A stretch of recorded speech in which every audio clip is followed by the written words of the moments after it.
Welcome to Make Your Mark podcast, where guests share their experiences, insights, and tactics to help you accelerate your business. So building, scaling, and monetizing your business is made easier. And I will be your host, Kay Suthar. Hello, everyone, and welcome to another episode of Make Your Mark podcast. I'm your host, Kay Suthar, and oh my goodness, I am super excited for our guest today. And I know what you're thinking. You're thinking, Kay, you say that every week, but really, right? We have the Lioness. And you're thinking, what? Yes, I've named her the Lioness. There's a reason for that, right? And you will get to know her a little bit more. But I want to give you guys a little briefing about her background and really what we're going to find and with this conversation we're going to have today, right? And so her name is Lori. She's the CEO of Igniting Your Business, a marketing strategist, website designer, and coach that shows entrepreneurs how to get more leads, more clients, and make more money with captivating digital and website presence. Now, Lori, she teaches business owners to make their marketing simple. And you're probably thinking, there's no way. Marketing is not simple. But she has a trick up her sleeve and she knows how to make things simple, right? So through individual coaching, group programs, and intimate cohorts, she is a sought-after speaker, media guest, and host of the podcast, The Encore Entrepreneur, where she translates the complicated side of marketing speak into simple, everyday language for her audience. And that's what we're going to be talking about today. Lori, oh my goodness, I'm so excited for you to be here. Thank you for coming onto the show. Hey, I'm delighted to be here. This is going to be a fun few minutes. It is. Oh my goodness, I'm super excited. Now, before we get into the nitty-gritty of marketing, I would love for you to share with our audience today, a little bit about your journey and your background, because we all know we don't just wake up one day with a successful business, right? If we did, then we would all be doing it. So tell us a little bit about what your journey looked like, when you got to this point that you are at today. Yes, and this is a 2-hour show, right? So we got plenty of time. No. Very Reader's Digest condensed version. And for those of you who don't know what that is, go look it up. But yeah, I started out as a teacher. So I have a lot of teaching in my background, which I loved teaching, but I discovered after teaching that I didn't particularly enjoy teaching kids. So I left teaching and then started on my marketing journey. I started working for a shared mail company, and here in the States, as we refer to it as junk mail. But it gave me a really cool marketing initial background, because that's kind of where we started in marketing, marketing shared mail, working with the sales team, working with the marketing team, and working with the print team, which came into play later. So I started there. And then fast forward several years, I moved to another company. And then I met my future husband, who was my sales rep for this company. And he lived in New Jersey. I lived in Atlanta in the States.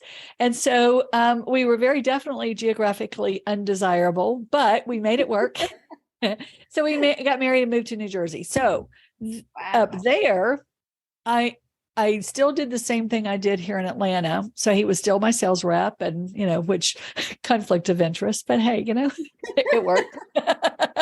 But so after about 4 years, I branched out and started my own business. I started doing the same thing. I left the company I was with, didn't have a non-compete. So I started my own business. Now, this was in 94. And entrepreneurship was not the buzzword that it is now. People didn't work from home like they do now. So I was considered very weird in my space. Wait, because I worked. Okay. Huh? So where did that idea come for you, right? Because now it's such a buzzword. Everybody wants to be an entrepreneur, right? But back then, it wasn't really known. It's not the thing that you do. So what made you decide that this is the road that you want to go down? Yeah, it was interesting because I worked for a small company and we each had our own book of clients. And the only thing that this company was doing for me at the time was they were carrying my receivables. And I thought, well, I can do that. I can carry my own receivables. I was doing all my own calls. I was doing all my own proposals because I had a computer and nobody else did. We were still doing invoicing with carbon paper and typewriters. So I was doing all my, I was doing my own stuff. And I thought, you know what? I'm giving him 50% of my profit. I had control over my pricing. I had control over everything. The only thing I didn't have control over was what went out, which was 50% to him. And I thought, for receivables, I can do my own thing. I can do that myself. So that's what I did. I ended up taking like 99% of my clients. The 1% was somebody who was brand new, who didn't know me. But everybody else came with me. And so I really, you said at the very beginning, you just don't wake up one morning and have a business. I kind of did, because when you do something like that, I don't want to say I was sneaky, but I certainly wasn't forthcoming with what I was doing. And he did. It was on a need to know basis. Exactly. Right? I like that. Yes. Need to know basis. And at that point, he did not need to know. And I was actually going to give him my notice on my 5th birthday, with 5th anniversary with the company, which was the following week. And he found out, and it was one of those, sayonara, we'll see you. Don't let the door hit you on the way out. But I'd already set everything up. I was already working. I was already doing everything. And I was trying to do it with integrity, but yet at the same time, what I was doing was probably not in his best interest, but it was in mine. And it was in my client's best interest, because it gave me a lot more freedom and things that I could do with them. So that's kind of where it started. And what I sold in 94, what I started selling was custom binders. We sold folders. We sold internet packaging. We sold DVD packaging. And it went really, really well until this thing called the internet came along. Uh-oh. And in 2006, I'm like, this doesn't seem to be going away. So I closed my business. It was just getting to the point where it was time, closed my business. And at that point, a lot of people pivoted in 2020. I swiveled in 2006, because when the difference in pivoting and swiveling is pivoting, you put one foot on the ground and you have to keep one foot stationary and you move around it. Swiveling, you can make micro adjustments and you could move both feet. So that's what I did. And I kind of was trying to figure out what I wanted to do. What was I going to do with all this knowledge, this marketing, this sales, this business acumen that I had? And then in 2010, I went to work for a digital marketing company, which really put it all together. So I did that, working for another company for a while, taught myself WordPress, taught myself with Google and YouTube and WordPress for Dummies how to build websites. So when I was laid off, it was like, oh, hold my beer. I've done it before. I'll do it again. So I started building websites for friends. I started slowly building a portfolio, and here we are today. So it really kind of came full circle. And there's times when I look and I go, this is just such a perfect blend of everything that I love to do and everything that I'm good at and everything that I can share with clients. And it's just been a fun journey to do. And, my old boss and I still talk. We're still Facebook friends. So, so it all worked out. Yeah. Awesome. Now, I'm intrigued, right? Because you decided to kind of delve right in regards to website early on. Right now, websites now is like all the rage. Everyone wants a business, got to have a website, right? But back then it was rare and it was a lot more expensive too, right? Right. So what got you interested to want to learn websites? Did you know the future of websites? Could you see it already? Like, what was going on? It's really interesting, because when we were in New Jersey, one of my husband's best friends worked for AT&T, and they were working on this internal internet. And this was back in the early 90s. And then we were at dinner with them, and he was talking about this. And I'm like, wait a minute, wait. I couldn't wrap my mind around this, that people's computers would be able to talk to each other. And the interesting thing, Kay, is I the very next day, I had an appointment with a big ad agency on Madison Avenue in New York City.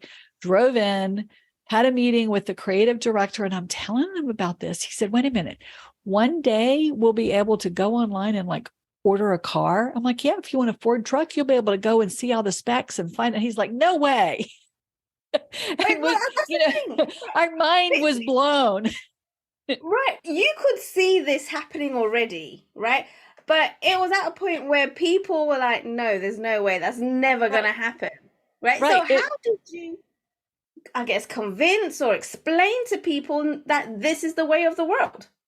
Well, I kind of didn't. I mean, at that point, it was just kind of happening around me. At that point, I was still selling my little customized binders and my little folders, and I was doing my thing and making my clients very happy. And, just kept on doing what I was doing until I slowly realized that the business was just falling off, because when you start hearing clients say, we enjoy working with you, but we're going to put it on this intranet thing. We're going to put all the stuff that we were doing online so that our employees or our customers or whatever can go online and see it. Then it's like, okay, maybe this is kind of a thing, Yeah. So Oh, then, cool. yeah. So then it just became, either you learn it or you dry up, so. Yeah, absolutely. Absolutely. Now, you are the queen of websites. Like, you know it inside out. You should do. You've been doing it from day dot, right? And the thing is, you have been able to keep up with the advancements and the development that's happened over the years, right? And that takes a lot of work and effort, but you've been able to do it, and you help so many of your clients around it. Now, there's so many people out there with websites, right? But they're not all in working order. They don't all look great. They don't always do what people expect them to do, because there's just a lot of things missing in the background. Right. And so I'm interested, what are some of the common mistakes that people make when they first go out and decide that they want a website for the business? Yeah. Well, if you had asked me this 5 or 6 years ago, I'd have a very different answer, because as with anything with business and marketing, it's kind of evolved over the years. And especially as social media has become the bigger, become more and more present. It was social media today is very different than it was in 2010, and you have to have that now. But what the purpose for me of a website is now is to tell the full story of who you are and what your business is. So, and I use this example a lot. If I want to go buy a cake, bake a cake, and I'm going to bake it from scratch, I don't want to have to go to a store and buy the flour, and then go to another store and buy the sugar, and then go to another store and buy the eggs. I want to go to one store and buy everything. Social media is kind of like going to different stores to buy everything, because not everything is in one place. It is wonderful for being visible. It's wonderful for putting your message out there. It's wonderful for branding yourself and all the various things that you do. But if you want to tell the full story, send them to your website, because that is a static thing that is static to what you need at the time. Now, it's changeable and movable, of course. But somebody can go there and find out everything in one place. It should be a one-stop shop. It's also not going to give you all of the information that you need about your company, your products or services. The goal is to get your prospect to contact you so you can have a conversation with them. So you want to give them just enough that they say, okay, I'm intrigued. I want to know more about Kay. She sounds like a really cool person, or she's really knowledgeable, or blah, blah, blah, blah, blah. I want to know more. So let me contact her. And that's what we want to do. That's how it all works together. Fantastic. Fantastic. And I just want to make it clear for the people that are listening, the people that you work with are entrepreneurs, they're business owners that have some sort of service and product. But if you're creating a website, like an e-commerce, it's completely different. It is. Right. It is. Yes. And the marketing for that is different. The way you build it is different. Customer experience and user experience on a shopping cart is hugely important, because you don't want people to get frustrated and leave. It's also important on a service-based product website, a service-based website, but it's doubly important on a shopping cart, because you want people to be able to purchase with ease. So there's a whole different system that you want to put in place with that. I had it happen. We've all been on those websites and trying to buy something, and you can't get it to move, or you can't find the information that you need. That's frustrating, and you leave. Absolutely, absolutely. And so, what I love about that is that you have different approaches, different strategies for whatever your client really wants why they want to build the website, right? Looking at what their goals are. And so, you actually can customize it to their benefit, to getting the results that they're looking for. Is that right? Oh, absolutely. We spend a lot of time talking about what is your end goal? Who is your ideal client? What does your ideal client look like? Just like I mean, every time a marketer says ideal client, I can hear the audience rolling their eyes and going, that again?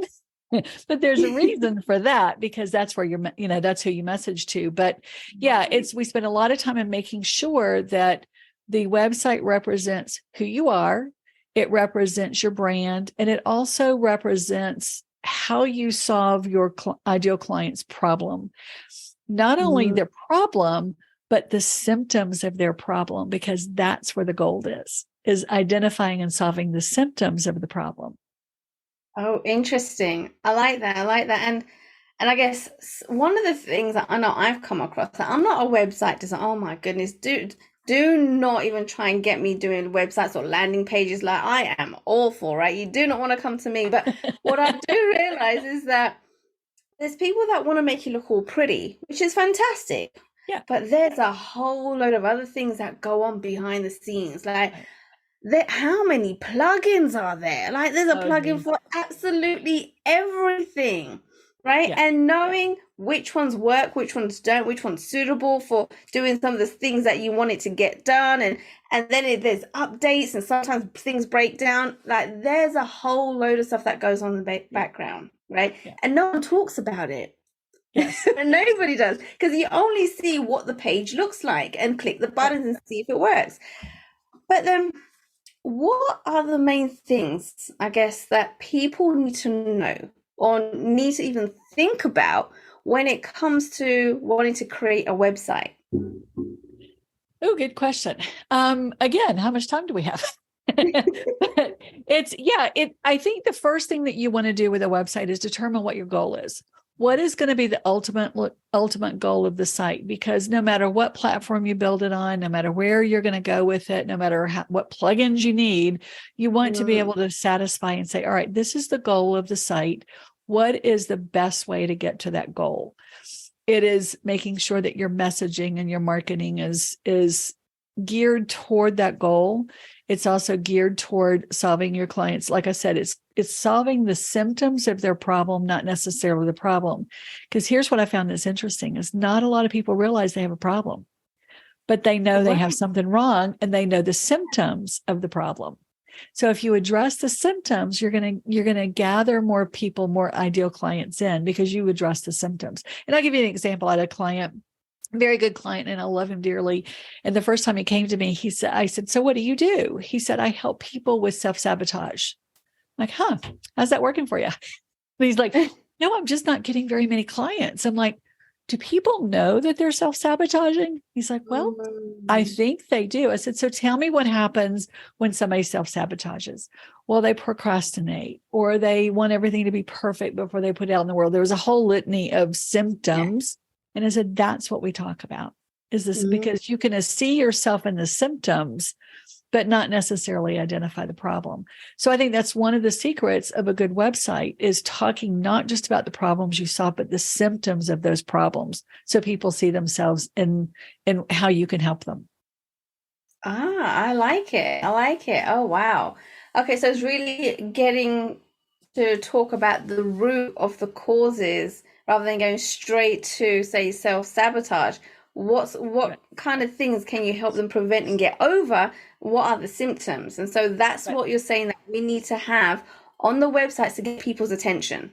Exactly. We call them pain points. What are the pain points? And I had a business coach who would say, you take those pain points and then you push the bruise. You just like really dig in there and make it hurt, so that they'll say, oh, she can, Kay can solve my problem. Kay has the answer. Kay knows what she's talking about. She's the expert. And that's for a lot of coaches and consultants. That's where it is. You also asked about plugins, and I don't want to not answer that question. Because it's interesting in the WordPress world. Yes. Plugins seem like they're the manna from heaven. Whoa, we're going to put a plugin in.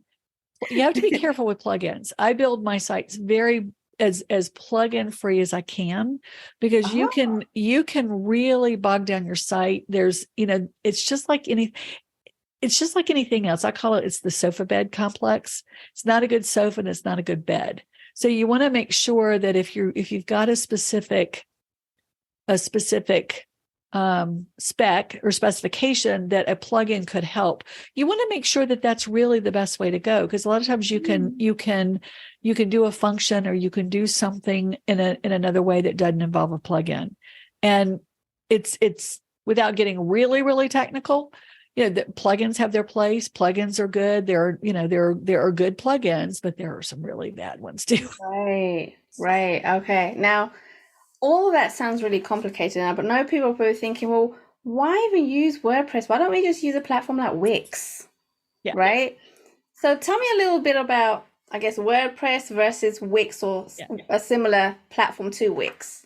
Yeah, what we'll talk about is the build it yourself, or the not build it yourself, and that could be WordPress, that could be Joomla, that could be any number of websites that are not the Wixes or the Weebly's. Wixes, Weebly's, those Squarespaces, those have their purpose. And I tell a lot of really newbie business owners, if you feel like you got to have a website, which I think you should, you need to have some kind of online presence. Those are a great place to start. But as your business grows and as your business starts developing and matures, you want to have your own customized website, because with those other builders, you don't own the website. It's rented space. You are renting them month to month. If they, just like social media, if they change an algorithm or if they change something on you, you have no control over it. You're at their mercy of what they do. Where it's your website and you own it, then you can do whatever you want with it. You can take things off, you can add things, you can do whatever you want with it. And a lot of times with the other types of companies, the content that's on there, if they were to disappear tomorrow, your content goes with it, because they own it, they have the hosting and all of that. So that's the one thing I caution people on, is making sure as you get older, I call it, as you get a big girl business, get a big girl website. Absolutely. And you know what? I didn't actually know that. I didn't know that it doesn't belong to you and it's, somebody else, and it could just, disappear if that's what they wanted. Right. So now, is that going to happen? Probably not, because I think they're pretty, but it could. I mean, you just never know. Right. You never know. Absolutely. I mean, look at Facebook accounts. They keep getting shut down constantly.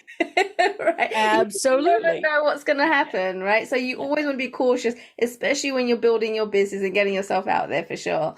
Now, you mentioned content, right? And I know this is probably, on people's mind is, all right, so you get a website, but what content do you put on there, right? So what should go on a website and what shouldn't? What should we absolutely not put on a website? It depends on the business, and when we sit down and we decide what's going to go on a website and what's not. Like I said earlier, a couple of years ago, websites were very informational, very brochure type of, and you wanted as much information as you could get on your website so that people could find out everything they wanted to know about you. Now it's shifted. Now you want to give them just enough information that they contact you or call you, because you want them making the decision with you, not based on what you put on your website. So if with my website, if I were to, like, I don't put pricing on my website, because that's a conversation for the two of us to have. I don't want somebody to sell, to go, oh, she's too expensive, because I'm not the cheapest around. And I'm very proud of that. Then, I don't want somebody to go, oh, because I want to explain to them all the benefits of working with me, what we do, the process that we have, all of that. And I've got it very high level on my site, but I really want to talk with somebody before we decide if we're a fit to work together. I don't want them just deciding I'm not going to call her. And I don't want price to determine it either. Oh, great. Okay. No, I can totally see where you're coming from on there. And to be fair, I don't put pricing on my website either, for the same reason, right? I want to get them on the call, for sure. Absolutely. And so if we're looking at someone that's building just building a business, right? They're just starting up, just want to build, some sort of a website just to kind of get their presence out there. What pages should you definitely have on a website? I would have just a one-page homepage. Oh, and, really? and I would say, let me define something real quick here, because I'll have clients call me and say, I just need a landing page. So, well, what you want is a one-page website, because a landing page is a web page. It is still a website. Right. But when you go to a landing page, there is only two things that you can do on that page. You either click off, or you sign up, or you buy or purchase, or whatever. You do whatever the page wants you to do. There is no menu, there is no footer, there is no contact button. There is nothing except either do the thing or leave. Whereas a web page, a one-page website, will have a little bit of information about who you are, what your business is. It'll have a way to contact, it'll have a form. And I always put, when I do one-page websites with my clients, I always put a little blurb about who the business owner is, because when you've got a full website, the about page is the second most visited of the website. Really? Yes. The homepage is the first, the about us is the second. So that's why it's so important to talk about who you are and how you serve. Because even though it's about us, it's about me, I'm going to talk about how my experience can help you solve your problem. Right. Oh, that is interesting. I like that. And thanks for differentiating landing page and a one-page website, right? I don't think a lot of people know the difference. I didn't know the difference, right? So that's pretty cool. Now, do you believe that the website should have some sort of a call to action to sign up? Like, do you believe that is an absolute must to have on a website? Oh, absolutely. And whether it's a pop-up or a little form or whatever it is on the website, because people want to know what the next step is. People want to be told. They don't want to have to figure out, well, what do I do next? How do I contact them? Of course, we have contact forms, but for the most part, when you have a lead magnet or a call to action, you're giving more value, and it's a way for them to find out a little bit more about who you are as a business owner, the way your mind works as far as the content that you can give, the style of which you talk. And I'm using talk, whether you're written or whether it's a video. There's a lot of information you can get from those lead magnets, and those are fun and those are personal. And about 80% of websites do not have a call to action, which is crazy, or a lead magnet, which is crazy, because you want to tell people the next steps. You don't want them to have to think about it and figure it out, because they'll leave. Absolutely. Oh my goodness. Now, is there anything, right? Now, this might be a bit controversial, but is there anything that we should definitely not have on a website? Ooh, good question. Too much information. If you the TMI, there's a reason it exists. Right. the phrase exists. I would just really watch and make sure that you're not giving away the farm on the website. It goes back to what we talked about earlier, that you want to give just enough information to intrigue and to say, oh, I'm interested, or I want to know more. I like this person that's doing it, because a lot of us, especially when we're small business owners, we are a brand, we are a company. Yes. And we want to know who they are. And that's what we're trying to do, is say, Kay, I know you, I like you, I trust you, I want to know more about you, I want to work with you. And that's what I think the website should do, not just like throw up everything that you know. Wow. Okay. All right. Well, that definitely makes sense. You want them to feel intrigued, wanting to know more, rather than, oh my goodness, this is too much information on here, I'm out. Yeah. Right. Yeah, and then them go and find somebody else. You absolutely don't want that. And so if there was one tip that you can, and you've given so many golden nuggets already, but if it was that one tip that you would love to share with our listeners today, what would that be? Make sure that you have a way, if you're active on social media, make sure you have a way, or a call to action, or a lead magnet, or some way that you get your visitors and followers and the people that like, know, and trust you on social media off and onto your website, so that you can own them. Because social media is rented real estate. You don't own Yeah. anything on social media, but if you get them off on your website and you offer them value and you offer them information and they give you that email address so that you can contact and establish a relationship off social media, then that is the beginning of a beautiful friendship and a beginning of a beautiful business. Well, do you know what? I love that you said that. And the reason why, I think people work the other way around, right? Yes. Get people onto my social media, right? Because that's where the community building is, right? Right. Rather than on your website. Because Yeah. I think people are just, everyone does it. So I Yeah. guess people are like, that's the thing to do. That's what you're supposed to do. Get them off your website, into social media, build a community. And then when your account gets shut down, you want to cry. Right. Right. Well, and you can, and there's so much value in community. There is a huge amount, and you know, people talk. So it's a fine line. But if you're getting them off and you're having the, you know, because I do that on my website. So I said, join my private Facebook group because I've got a community that I build there. I record my podcast interviews in my Facebook group live. So it is a community that we've done. And I really want people to be in there. But at the same time, when they do, then I also have the questions, you know, the Facebook questions that everybody asks, that if you want, I can take them off. So it's a fine line, and it's a balancing act that we walk, but we do want community, but we also want to be able to talk to them one-on-one. I loved, like you and I officially met on the marketing cruise. There were 350 people there. We had a community. It was great. But then we talked one-on-one. So that's kind of what you want to do. You have the community, but you want to be able to talk to them one-on-one with email. Right. Oh, I love that. Lori, it was amazing having you on the show. Like, I feel like I can speak to you forever, right, on this. It's a big topic. It really is. It really is. People don't realize how big websites are and what it can do, what it should do, and all of the ins and outs of it. Now, guys, Lori is an expert when it comes to a website. Like, you do need to be reaching out to her. So, Lori, where can people go to connect with you if they want to know more or if they need you to build their website? Yes. We're going to make this very simple. I have a website called Lori Lyons. It's LORILYONS 360.com, LoriLyons360.com. Everything you want to know about me is there. I have several websites. You can go to them from there. You can connect with my social media. You can join my Facebook group. You can get my lead magnets. You can see my video. You can see all of this stuff right there. And it's one of the fun things that I've done recently is working with another company to set this up. So it's a very easy way to do that. LoriLyons360.com.